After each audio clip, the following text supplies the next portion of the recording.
وی وش کہ ہم اپنی ماؤں کا احترام کریں، ماں باپ کا احترام کریں، مگر وہ ہمیں ایسے پوائنٹ پہ لے آتے ہیں، وہ تمام نئے نوجوانوں کو ایسے پوائنٹ پہ لے آتے ہیں کہ جہاں وہ مجبور ہو جاتی ہیں لڑکی کہنے کہ میرے ماں باپ بڑے اچھے ہیں مگر میرے ساتھ بہت بڑی بے انصافی کر رہی ہیں۔ لڑکا کہتا ہے کہ میں انتہائی اوبیڈینٹ تھا، I'm ready to be very faithful and stable with the parental obedience، مگر یہ جو ظلم میرے ساتھ کریں اس کو کیسے نبھاؤں؟ تو میں تو سارے ماں باپ کو کہتا ہوں خدا کے لیے یار بار بار اپنی شادیاں نہ کرو، بچوں کی کرو اور ان کی مرضی سے کرو، let them be happy، let them be happy۔ دیکھو یہ ایک موقع ہے، ایک ایسا ہے کہ اگر ایک مرد ریجیکٹ ہوتا ہے تو ساری زندگی اپنی دوسری بیوی کے ساتھ وہ بے نصیب سا سلوک کرتا ہے۔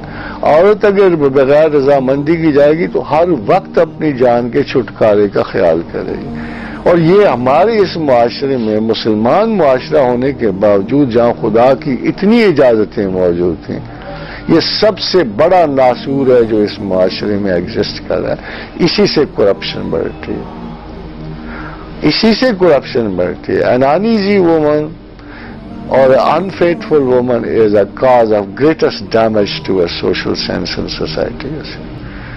اسی کی وجہ سے فساد ہے۔ پھر آپ شادیوں میں دیکھ لو کہ پریکٹیکلی اور لوگوں کو کوئی خیال نہیں، اللہ کے سارے قانون جو ہے مس مینیج ہیں۔ وہ کہتا ہے سیرت دیکھ کے کرو، آپ پیسہ دیکھ کے کرتے ہو۔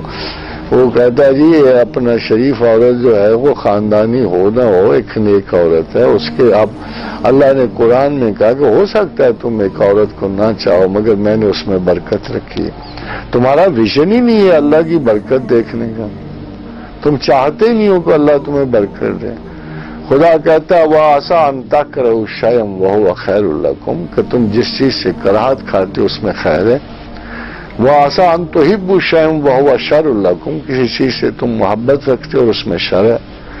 وَاللَّهُ يَعْلَمُ وَأَنتُمْ لَا تَعْلَمُونَ، اللہ جانتا تم نہیں جانتے۔ ہم تو اللہ کے جاننے تک پہنچتے ہی نہیں، ہم تو اپنے ہی جاننا چاہتے ہیں جو جاننا چاہتے ہیں۔